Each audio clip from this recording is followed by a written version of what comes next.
সামাজিক সংস্থা শিলচরের খোঁজের ব্যবস্থাপনায় এবং পূর্ব কাঠিগড়া শিবনারায়ণপুর আজাদ ক্লাবের সহযোগিতায় এলাকার গরিব ও অসহায় জনগণদের মধ্যে শ্বেতবস্ত্র বিতরণ করা হয়। এ উপলক্ষে রবিবার দুপুর 1:30টায় শিবনারায়ণপুর আজাদ ক্লাব প্রাঙ্গণে এক সংক্ষিপ্ত সভার আয়োজন করা হয়। সভার শুরুতে উদ্দেশ্য ব্যাখ্যা করেন আজাদ ক্লাবের সাধারণ সম্পাদক শানু চৌধুরী। সভায় শিবনারায়ণপুর গ্রাম সহ অন্যান্য গ্রামের 19টি অসহায় পরিবারের লোকদের মধ্যে শ্বেতবস্ত্র কম্বল তুলে দেন সামাজিক ক্রীড়া ও সাংস্কৃতিক সংস্থা খোঁজের সহসভাপতি তথা কাছাড় ক্যান্সার হাসপাতালের পরিচালন কমিটির অন্যতম সদস্য কল্যাণ কুমার চক্রবর্তী, খোঁজের সাধারণ সম্পাদক সজল লস্কর, প্রাক্তন খেলোয়াড় গণেশ চন্দ্র ভদ্র, শিবনারায়ণপুর আজাদ ক্লাবের সভাপতি সৈফুদ্দিন চৌধুরী, সম্পাদক শানু চৌধুরী, শিবনারায়ণপুর হাই স্কুলের প্রধান শিক্ষক অবসরপ্রাপ্ত আব্দুল হাফিজ চৌধুরী সহ অন্যরা আয়োজিত সভায় ক্যান্সার রোগ প্রতিরোধে সচেতনতা বৃদ্ধির উদ্দেশ্য বিস্তারিত আলোচনা করা হয়। সভায় মরণব্যাধি, ক্যান্সার রোগ প্রতিরোধের সমাজ থেকে নেশা জাতীয় সামগ্রী এবং পান মশলা ও তামাকজাত দ্রব্য বর্জন করতে সমাজের সর্বস্তরের জনগণের প্রতি আহ্বান জানিয়ে বক্তব্য রাখেন বিশিষ্ট সমাজসেবী খোঁজের সহসভাপতি কল্যাণ কুমার চক্রবর্তী। সভায় অবসরপ্রাপ্ত শিক্ষক আব্দুল হাফিজ চৌধুরীকে উত্তরীয় দিয়ে সংবর্ধনা প্রদান করেন খোঁজের সহসভাপতি কল্যাণ কুমার চক্রবর্তী। অন্যান্যদের মধ্যে বক্তব্য রাখেন খোঁজের সাধারণ সম্পাদক সজল লস্কর, আজাদ ক্লাবের সভাপতি সৈফুদ্দিন চৌধুরী, আব্দুল হাফিজ চৌধুরী প্রমুখ। সকল বক্তাই শিলচর খোঁজের এমন পদক্ষেপকে সাধুবাদ জানিয়েছেন। পক্ষ থেকে আপনাদেরকে শুভেচ্ছা জানাই যে এটা আমাদের আজাদ ক্লাবের মধ্যে প্রথমবারের মতো আমাদের আগমন। এই আগমনটা আমাদের শানুভাই বলাতেই আমরা এখানে আসতে পারলাম। আমাদের কল্যাণ চক্রবর্তী আজকে যে কম্বল বিতরণ, সেই কম্বল বিতরণটা আমরা করছি কল্যাণ কুমার চক্রবর্তী স্মৃতির উদ্দেশ্যে। আজকে যারা আছেন এখানে মধ্যে শানুভাই অল্প আগে সবাই পরিচয় করে দিয়েছে, আমি সবাইকে কল্যাণ কুমার চক্রবর্তী মা বাবার নামে এটা হলো 8 নম্বর স্থান। এর আগে 7টি স্থানের মধ্যে কম্বল বিতরণ হয়েছে, এটা 8 নম্বর স্থান।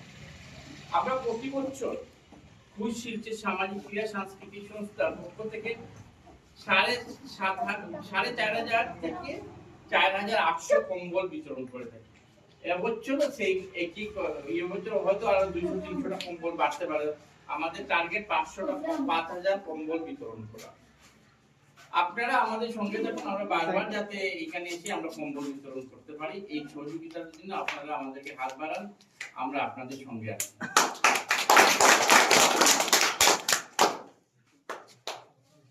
আমাদের সংস্থা সবসময় অসহায় মানুষের জন্য কাজ করে, যেখানে ভালো কাজ, অসহায় হোক, ভালো ছাত্রছাত্রীদেরকে আমরা সম্বর্ধনা দিয়ে থাকি, ভালো যে কোনো কাজেই আমরা। গতকালকে আমরা আমি নিজে একজন হাজি, আমি হজ করে নিয়েছি 2 বার। এই দিন ওনার সঙ্গে আমি প্রথম ওনাকে দেখে বলছি যে আপনি হজ করে দিচ্ছিলেন কি, ওনাকে দেখি। আমরা প্রতি বছর হজযাত্রীদের খাবার ব্যবস্থা করে থাকি। আজ যেটা মর্কজে চলে আগে, আজ শিবনারায়ণপুর কাঠিগড়া অঞ্চলের আজাদ ক্লাবে এসে আমরা কম্বল বিতরণ করলাম। শিলচর সামাজিক ক্রীড়া সাংস্কৃতিক সংস্থার পক্ষ থেকে ক্ষিতীশ কুমার চক্রবর্তী এবং স্নেহলতা চক্রবর্তীর স্মৃতির উদ্দেশ্যে। এই দুইজনেই কল্যাণ কুমার চক্রবর্তীর পিতা এবং মাতা। এখানে এসে আমরা কম্বল বিতরণ করছি। আজকে এই কম্বল বিতরণ অনুষ্ঠান কল্যাণদা আমাদের সঙ্গে আছেন, আমাদের সঙ্গে আছেন ফুটবল খেলোয়াড় গণেশ ভদ্র এবং শিবনারায়ণপুরের জনগণ আমাদের পাশে আছেন। আমরা আগামীতে এখানে অন্য কিছু নিয়ে আসবো, আপনারা আশীর্বাদ করবেন, আমরা যাতে বারবার শিবনারায়ণপুর আজাদ ক্লাবের সাথে হাত মিলিয়ে কাজ করতে পারি, এই আশা রাখি। ধন্যবাদ। চলো, এই অঞ্চলের মধ্যে আজকাল দেখা যায় ক্যান্সার রোগ চারিদিকে ছড়িয়ে পড়েছে। ক্যান্সার থেকে যাদের পান এবং নেশা জাতীয় যে কোনো জিনিস, সিগারেট এবং অন্যান্য তামাক জাতীয় দ্রব্য থেকে বর্জন করার জন্য এই অঞ্চলে এসে আমরা আমাদের সংস্থার পক্ষ থেকে অনুরোধ রাখছি জনগণকে, যাতে আগামীতে আমরা শান্তিতে বসবাস করতে পারি, সবাইকে নিয়ে ক্যান্সার মুক্ত সমাজ গড়ে তোলার জন্য আমি প্রতিজন নাগরিককে সচেতন হওয়ার জন্য আহ্বান জানাচ্ছি। খুঁজ সামাজিক সংগঠন শিলচরের এবং আমাদের আজাদ ক্লাব শিবনারায়ণপুরের যৌথ পরিচালনায় আজকে আমরা প্রায় 15 জন অসহায় গরিব মানুষের মধ্যে আমরা কম্বল বিতরণ করলাম।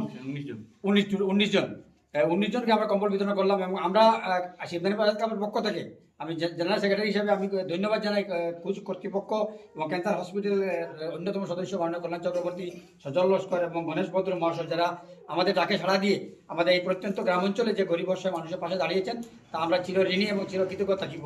এবং আমরা আগামীতে চাই যে আমরা শিবনী আজাদ ক্লাব বিভিন্ন সমাজে কাজকর্ম করে যাচ্ছে এবং আমাদের হাতে হাত মিলিয়ে যাতে আমরা আরও মানুষ সেবা করতে পারি, এই আশা আকাঙ্ক্ষা রাখছি।